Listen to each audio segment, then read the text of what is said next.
ഒരു വലിയ മനുഷ്യത്തല, അതിലെ 2 കണ്ണുകൾ പെട്ടെന്ന് ഓപ്പൺ ആവുന്നു.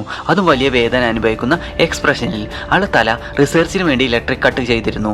അതിലൂടെ കറുത്ത ബ്ലഡുകൾ പുറത്തു വരാനും അയാൾ നിലവിളിക്കാനും തുടങ്ങി. ആളുകളാകെ ഭയന്ന് വിറച്ചു. സയന്റിസ്റ്റിന്റെ നിർദ്ദേശപ്രകാരം അവർ ആ ഇലക്ട്രിക് ഷോക്ക് നിർത്തി. പക്ഷേ അവർ വൈകിപ്പോയിരുന്നു. അവർ പെട്ടെന്ന് ആ തല ഒരു ഗ്ലാസ് ബോക്സിലേക്ക് മാറ്റി. അടുത്ത സെക്കൻഡ് അത് പൊട്ടിത്തെറിച്ചു. ശേഷം കാണിക്കുന്നത് ബില്യൺ വർഷങ്ങൾക്ക് മുമ്പ് ഒരു ഏലിയൻ ഭൂമിയിൽ വിസിറ്റ് ചെയ്തു. ശേഷം ആ അമാനുഷികമായ ബോക്സ് ഓപ്പൺ ചെയ്തു. അതിലെ ആ ദ്രാവകം അത് കുടിക്കുകയും ചെയ്തു. കുറച്ച് സെക്കൻഡുകൾ കഴിഞ്ഞപ്പോൾ അയാൾ ദ്രവിക്കാൻ തുടങ്ങി. അങ്ങനെ അയാൾ ആ പുഴയിലേക്ക് വീണു. അയാളുടെ ബോഡിയിലെ DNA വെള്ളവുമായി കെമിക്കൽ റിയാക്ഷനായി. അങ്ങനെ ജനറ്റിക് റീകോമ്പിനേഷനിലൂടെ ഭൂമിയിൽ ഒരു പുതിയ ജീവൻ പിറന്നു.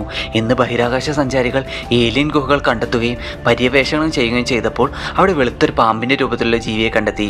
അത് മനുഷ്യനെ കണ്ടപ്പോൾ ചീറ്റി. ശേഷം അയാളുടെ കയ്യിൽ കടിച്ചു. അയാളുടെ കയ്യിൽ വരിഞ്ഞു മുറുകി. അയാളുടെ എല്ലുകളെല്ലാം ഒടിഞ്ഞു നുറുങ്ങാൻ തുടങ്ങി. അന്നേരം സഹായിക്കാൻ വന്ന സുഹൃത്ത് കത്തി കൊണ്ട് അതിനെ അറുത്തുമാറ്റി.